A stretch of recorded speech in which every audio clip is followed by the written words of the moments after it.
Welcome, you have reached review time with Imperial, and today's review will be Elves, a Netflix original TV series. Let's get into it.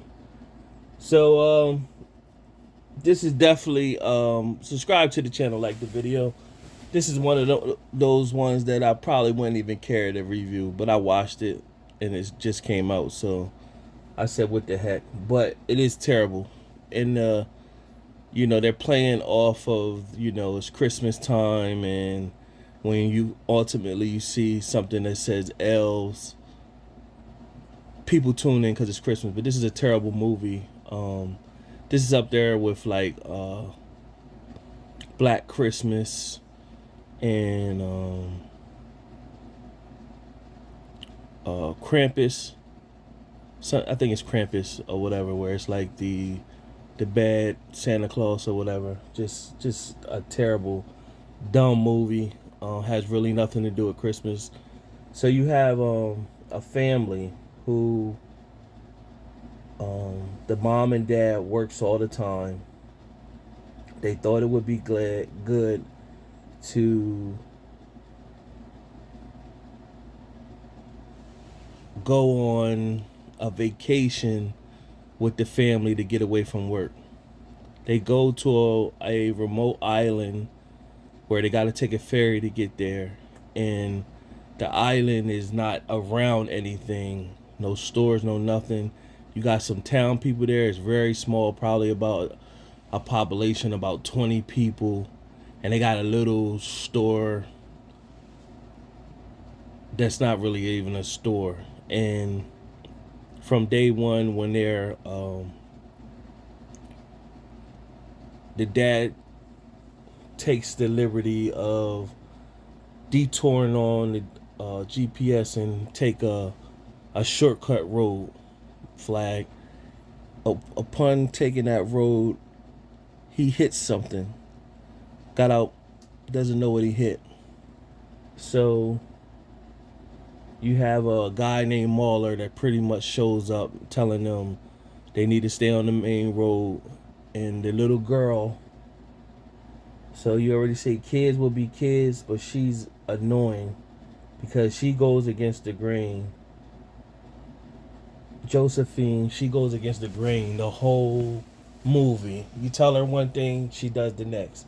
So one would say, "Isn't that what kids do?" But that doesn't mean that it's right. That's an annoying kid, and it's not like she's real little. She's old enough too, and she just keeps going against the grain. So that was annoying throughout the movie, and so she's curious on what she hit. It was this purple goo on a truck. So they eventually get back to this house that they like an Airbnb type house or whatever, and they get there. Of course, the little girl, the mom treats her younger than what she is because she's always getting into something, and she always come back with a broken leg or something like that. So they're very cautious on every little thing she do. She elects to sneak out in the middle of the night, and she goes back to the area that they told the guy Mauler told them to stay away from. And when she goes back, she finds a wounded elf. That's that little thing right there that you see. And she brings it back, and there's a barn where their home is that they rented out. She takes it in there. Of course, it standoffish, scratches her, but she of course comes back, develops a bond with the elf. Her brother Casper, he comes in, and she pretty much shows him the elf. There's a girl in the town that's around the age of Casper. He's fond of her. They develop a bond, but you find out the town has a this big gate that's blocking off these creatures in the woods in the other part of the island, and those are the big elves. So they're in a frenzy because the little elf got out somehow, and when it got out, it got trapped in a bear trap. It was wounded, and they was upset. So the townspeople come and bring a sacrifice to the elves. They bring a cow and sacrifices the cow to keep the peace between the elves and the people. But the the gate is like electric gate. So one of the townsmen, when he went to go in there, this is after their young, the little elf has been taken by Josephine, and they pretty much killed him and threw his head over the electric gate or whatever. So one thing leads to another. There's a older woman who's like quote unquote the town mayor or sent in this little 20 population. Her name is Karen, and she pretty much, her granddaughter is Liz, and Karen tells the town people she gonna make things right. Her plan is to keep everybody safe because everybody's worried. So she invites the family for dinner. Meanwhile, she had Mauler go to the house and find that elf that they had. He finds it. Josephine act like she was using the bathroom and dips back to the house. He sees her, but he pretty much grabbed her, told her she needed to get gone. He took the elf back to their area, but not before Josephine. Now he's on a truck driving back to the area, and Josephine is on a bike. Somehow or another, she by the time he gets there, she arrives right after him, so she's able to sneak in behind him while he's letting the little elf go. So when he leaves and locks the gate, of course Josephine is back in there. So she wanders around, she's looking for the little elf, calling it, and she ends up in this area, and there's an older elf that grabs her, and she ends up turning on this machine that ends up killing that elf. So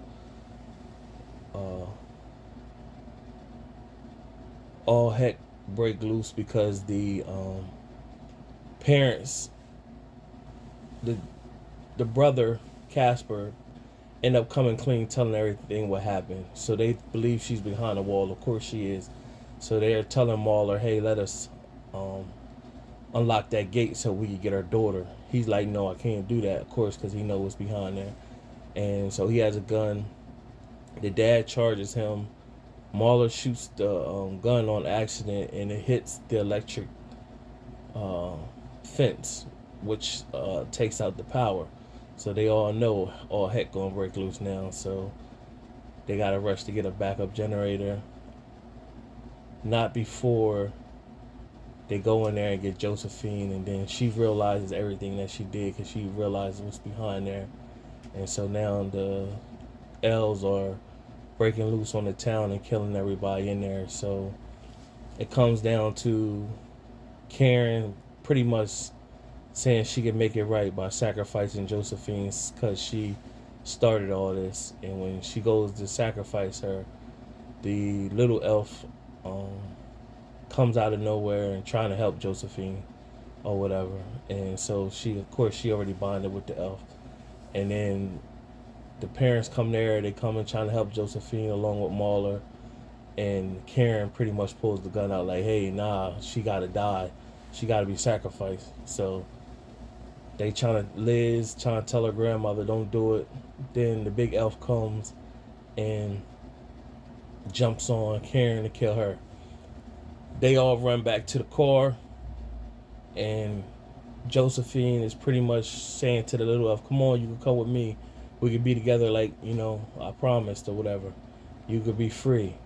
So the little elf wouldn't do anything because he's looking at his family, and that's his habitat, and he bonded with her. So I already knew that wasn't going to be the end right there. So nevertheless, she ended up turning, so she chose her family too. So they end up leaving. They're on a road, and then there's a big elf that jumped on the car, and they, it's this big scene, last in the scene with the elf, and eventually the elf gets, they slam the car into a tree, and the elf is underneath there. And so Liz always wanted to be part of the big city. She didn't want to live that life. Now that the grandma did, her parents were already killed by the elves. Now her grandma's dead, so Mauler pretty much said we handle everything the way we do over here. And so Liz, at the last minute, she decided to jump on the ferry with the family, and so that she go, I guess, live with them or whatever the case may be. And everybody was just making their way. And before Josephine left Mahler, who was left to handle everything, she said, "I feel like I abandoned him. I told him that she talking about the little elf. I told him that we would be together or whatever." And he pretty much said, shoot the breeze, keep it moving. And lo and behold, the little elf, and I knew it. The little elf was underneath the car, and it shows the little elf peeking out underneath the car. So I knew it. So pretty much, if it gets the viewership, they'll bring out a part two and pretty much see how that transpired with the little elf over in the other area, and pretty much what would take place if those elves get loose, swim over across the river and all that. But this was definitely terrible. I watched it just because I watch a lot of movies, but it was terrible. So out of my 4-star rating system, I'm gonna give this a 1 out of 4 stars. Netflix, this should have been on, like, if it was, I guess it's terrible off the strength that it's came out around Christmas time and they called it, that's ridiculous. Subscribe to the channel, like the video. Till next time.